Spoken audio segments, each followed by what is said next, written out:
Brigada! Iligal na nagbebenta ng beep cards arestado ng PNP Anti-Cybercrime Group.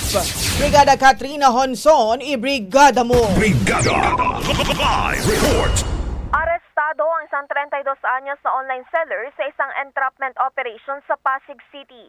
Ito ay matapos maaktuhang nagbebenta ng beep cards na walang pahintulot at sa labis sa presyo ayon sa Philippine National Police Anti-Cybercrime Group. Kinilala ang suspect bilang si alias Kate na nahuli ng Cyber Response Unit, katuwang iba pang unit ng PNP ACG at Pasig City Police kamakailan sa Ortigas Center. Nakuha mula sa kanya ang 50 pirasong beep cards na ibinebenta umano sa online platforms ng walang otorisasyon.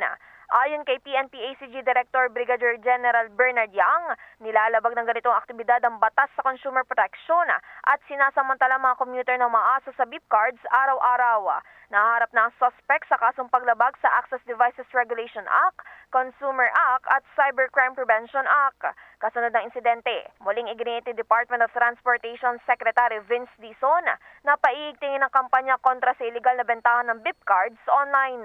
Kaya plano ng DOTR na maglagay ng CCTV sa mga estasyon ng tren, partikular na sa mga lugar ng bentahan ng beep cards upang agad matukoy at mahuli ang mga hoarder. In the heart of changing lives, ako si Brigada Katrina Honson ng 105.1 Brigada News sa Manila, The Miska News Authority. Ang bahaging ito ay hatid sa atin ng Standout ES4 Capsule. Simulang tuparin ang pangarap ng iyong anak. And stunting now!